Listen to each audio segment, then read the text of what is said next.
A guy came up to me the other night, right? And he was like, who's your favorite artist? And like most people do when they ask you that kind of question, he didn't really care about my answer. And he proceeded to tell me what he thought the true answer was.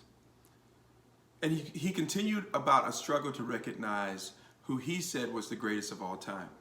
He said, I mean, is it Shakespeare? Is it Frost, Picasso, Michelangelo? Is it the Beatles, Rembrandt, Michael Jackson, Beethoven? And he went on and on about who he thought was the greatest, not recognizing even his infrastructure to answer that question was misled and outdated.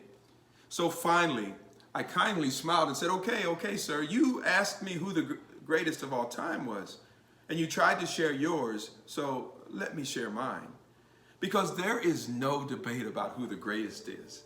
Because all those other artists you mentioned, yeah, the greatest made them. And see, this artist, he's a beast, a lion, the name above names. You don't even realize it, but you encounter his artwork every day. And he deserves all of the acclaim. He deserves all of the fame, because all other artists pass away, but he remains. Oh, by the way, his name is God, Yahweh, Creator, your Maker. He's infinitely creative, sir. There's no one greater. And I can tell it looks like you're starting to get mad at me, but don't be jealous just because your favorite artist might bend words and my favorite artist bends galaxies. You see, in the palm of his hand, he holds all the sand, the author of life when he whispered, let us make man. What if I told you that you are God's poetry? You were created because someone else was creative. See, long ago, he picked up his eternal paintbrush, dipped it in his glory, placed us in his story, and said, they will live for me. And I know it sounds kind of outlandish, but we're not the product of random chances.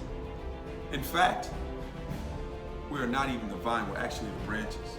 In the same way, we are not the artist, we're actually the canvas. Because in an instant, God started to make art, shaped you uniquely and beautiful, individual from the start. And he touched the canvas of flesh and said, this one is better than the rest. I'll give him so much of my image, so even when they're hot off the press, you can still see the steam of my breath. And so he crafted and he made every arm and leg, ligaments, tendons, muscles, blood vessels, and veins and arteries. And he said, they are going to have a part of me. And about that time, the guy butted back in and it said, that sounds good and all, but I'm wretched and filthy. God won't use me, will he? And I said, that's the best part about God. That's what the awesome part. No matter what you've done, he can still use us. Even though other artists, once they have broken equipment, they start to make excuses.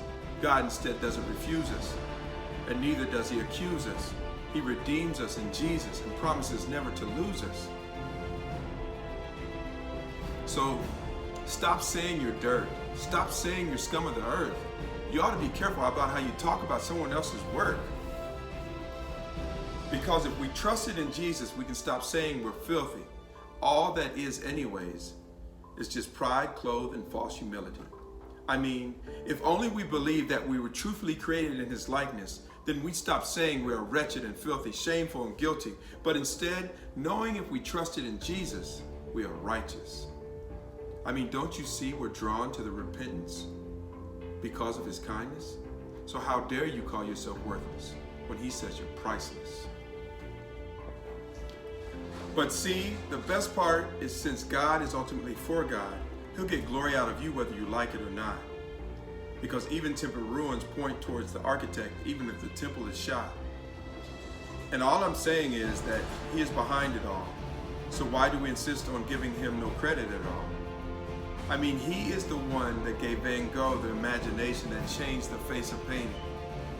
Tell me, who else is responsible for Mozart being able to compose at age 5 without formal training? See, he made the fingers that Beethoven used to make art on the keys. For Pete's sake, he even made Stevie Wonder one of the best musicians of our time, and he couldn't even see. And that's why, in the same way that our lives are borrowed time, this poem is borrowed lines, because the most ridiculous statement we could ever say is that this poem is mine. Because we are not self-sustaining, no, we're not self-creating. Technically, nothing we do is original. we're just imitating, and that's not a diss. All I'm trying to say is this: even our own creativity is nothing more than an outflow of His. And so I'll end this. You know that quote about giving credit where credit is due?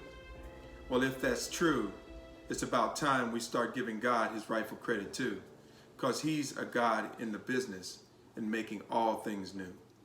And here's the truth: He's not through with making a masterpiece out of you.